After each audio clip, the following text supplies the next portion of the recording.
कि आज तो बाल बाल बज गए, अगर थोड़े भगवान साथ नहीं होते ना तो राम नाम सत्य हो जाता। थोड़े ही बज गए, बस बाल बाल बज गए। तो किसके लिए अवतार हुआ है भगवान का? केवल और केवल हमारे लिए। कोई आपसे पूछ ले, कितना ही बड़ा विद्वान हो, मैं बिल्कुल ये बात स्पष्ट कर देता हूँ, वह आपका जवाब गलत नहीं बता सकता, क्योंकि भगवान का अवतार केवल और केवल धर्म की स्थापना के लिए नहीं हुआ है। धर्म की स्थापना के लिए नहीं, केवल और केवल भगवान का अवतार हमारे और हमारे लिए हुआ है।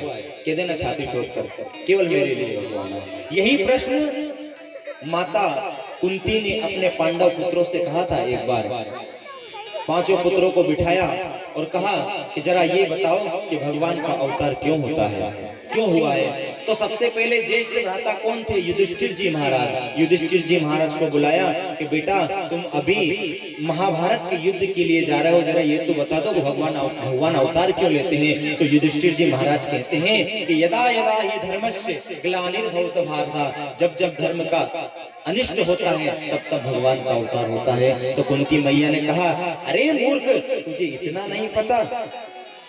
तेरा जवाब बिल्कुल गलत है, धर्म के लिए अवतार नहीं हुआ है। फिर किसका नंबर आया? अर्जुन का नंबर आया। अर्जुन से पूछा कि जरा ये बताओ कि भगवान का अवतार किसके लिए हुआ है। तो अर्जुन जो गांडीवधारी थे, जिन्होंने गीता का ज्ञान प्राप्त किया, उन्होंने कहा कि जब पूरा संसार अज्ञान के अंधकार में डूब रहा था तो गीता का ज्ञान देने के लिए भगवान का अवतार था। तो मैया कुंती ने फिर मना कर दिया, अर्जुन इस बात से मैं सहमत नहीं हूं कि भगवान का अवतार गीता के ज्ञान के लिए हुआ।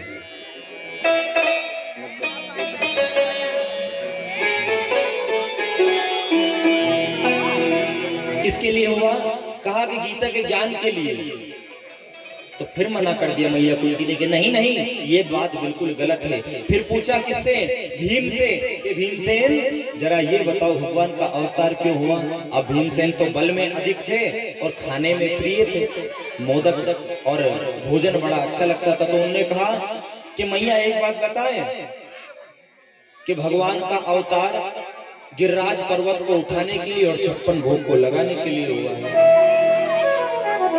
बोले वाह भीम, तुम्हारी बुद्धि बिल्कुल खाने पर ही टिकी है, अभी भी खाने की बात कर रहे हो। बोले मैया सही तो कहा, क्योंकि भीम बलवान भी है। तो कहा कि अगर भगवान का अवतार हुआ तो गिरिराज पर्वत उठाने के लिए हुआ और 56 भोग को लगाने के लिए हुआ। बोले भीमसेन ये बात बिल्कुल गलत है। नकुल से पूछा गया जरा तुम बताओ भगवान का अवतार क्यों हुआ। नकुल ने कहा कि राधा की पूर्णता के लिए भगवान का अवतार हुआ, क्योंकि नकुल देखने में बड़े सुंदर थे। राधा पूर्ण नहीं होती जब तक भगवान का अवतार नहीं होता। सहदेव से पूछा गया कि जरा तुम बताओ कि भगवान का अवतार क्यों होता है। सहदेव ने कहा कि उन गोपियों के मनोरथ को पूर्ण करने के लिए भगवान का अवतार हुआ। मैया कुंती ने अपने सर पर हाथ लगाया, अरे पांडवों तुम्हें इतना भी नहीं पता भगवान का अवतार किस लिए होता है। अरे एक तुम पांचों में से यदि एक कोई कह देता कि भगवान का अवतार हमारे लिए हुआ है तो मैं मान जाती, लेकिन तुम पांचों को नहीं पता कि भगवान का अवतार क्यों होता है। तो मैया से पूछा पांडवों ने कि मैया तुम ही बता दो कि भगवान का अवतार क्यों हुआ। तो मैया कहती है इस महाभयंकर महाभारत के इस द्रोह को, संग्राम को तुमने गाय के खुर के जैसा लांग दिया। बताओ अगर भगवान तुम्हारे साथ नहीं होता तो क्या विशाल कौरवों की सेना से तुम जीत जाते? जीत सकते थे? तो पांडवों ने मैया को प्रणाम करते हुए कहा वाह मैया बिल्कुल ठीक कहा। अरे हम तो केवल 100 भाई, केवल 5 भाई थे और कौरव की कितनी विशाल सेना थी, उनसे हम जीत गए। ये केवल और केवल भगवान की कृपा से हुआ है। तो इस बात से ये बात सिद्ध हो जाती है कि भगवान का अवतार प्रत्येक जीव के लिए हुआ है, अन्यत्र किसी और के लिए नहीं हुआ है। बंधुओं, भगवान के अवतार के अनेक कारण बताए। अब यहाँ पर षष्ठी वर्णन यहाँ पर आया है आगे कथा में, जिसमें मनु और शत्रुपा की संतति का वर्णन किया गया है। हमारे इस विश्व के सबसे पहले पुरुष और नारी कौन है? मनु और शत्रुपा जी। हम किसकी संतान हैं? मनु की और शत्रुपा की। ये हमारे पहले कहते अगर कहें तो हमारे दादा परदादा वहीं से हैं, मनु और शत्रुपा से। तो लिखा है रामचरितमानस में स्वयंभू मनु अरु सतरूपा, स्वयंभू मनु अरु सतरूपा, जिनते वैनव सृष्टि अनूपा, जिनते वैनव सृष्टि अनूपा, संपत्ति धर्म आचरण नीता, संपत्ति धर्म आचरण नीता, संपत्ति धर्म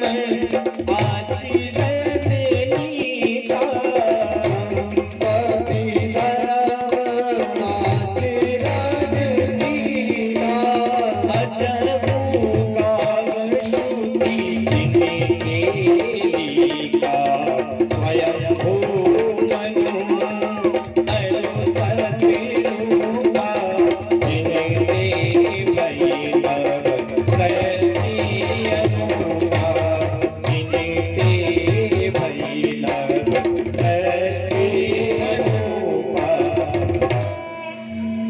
मनु और शत्रुपा से सृष्टि विस्तार होता है।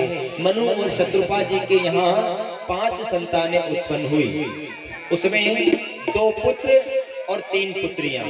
2 पुत्रों का नाम हुआ उत्तानपाद और प्रियव्रत, और 3 पुत्री देवहूति, आकुति, प्रसूति। ये 3 पुत्री हैं।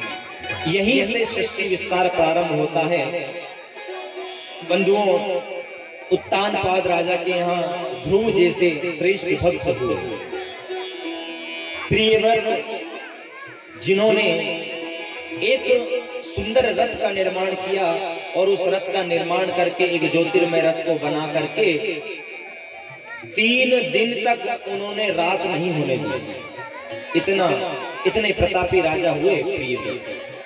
दिन ही दिन रहा, रात नहीं होने दी। तब देवताओं ने, ब्रह्मा आदि ऋषियों ने समझाया, तब जाकर कहीं पुनः उन्होंने सृष्टि को सही किया। देवहूति का विवाह कर्दम ऋषि के साथ हुआ, और कर्दम के यहाँ स्वयं कपिल देव भगवान आते हैं, जिन्होंने सांख्य शास्त्र का निर्माण किया। बंधुओं, मनु और शत्रुपा जी भगवान का बहुत भजन करते हैं। खूब भजन किया, खूब भजन किया। भगवान बार बार आए और कहा